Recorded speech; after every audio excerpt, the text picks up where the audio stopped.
So this is the Fujinon 18-55mm Cine lens.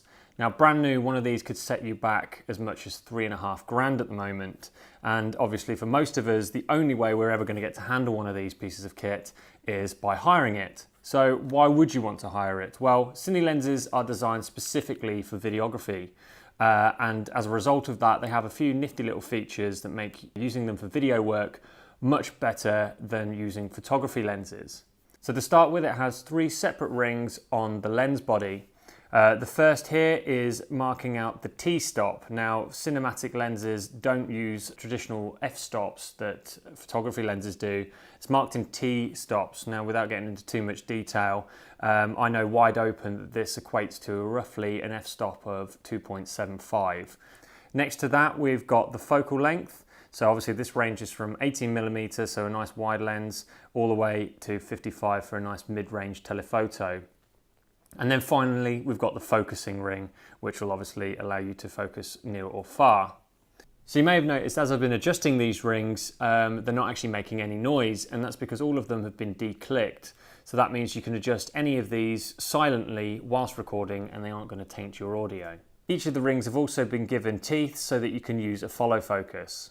Unlike traditional photo lenses, this lens is parfocal. Now what that means is that once you've locked on focus to a subject, if you decide to zoom in or out, the focus will stay locked onto that particular subject.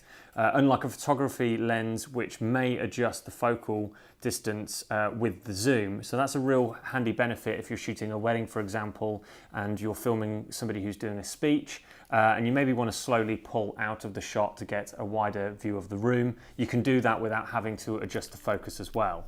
Despite the size of the lens, it's actually relatively lightweight.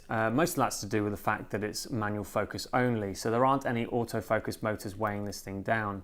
The build quality is also fantastic. All of the rings move super smoothly, and whilst filming with this lens, we've noticed that it's pin sharp and you can get some really nice creamy bokeh with it. As standard, the minimum focal distance for this lens is 85 centimeters from the front element. Now for most everyday shooting, that's going to be absolutely fine, but if you want to get a bit closer to your subject, then there is a macro switch on the lens barrel that once activated allows you to focus much, much closer. With a lens of this quality, it's actually really tough to try and find anything negative to say about it, but there are a few limitations. Firstly, Fuji only make this lens with a Sony E mount. Secondly, it's designed for APS-C sized cameras only. So if you mount it to a full frame camera, such as this Sony A7R Mark II, you're going to have to activate the Super 35mm mode in order to use it without getting any horrible vignetting around the edge of the frame.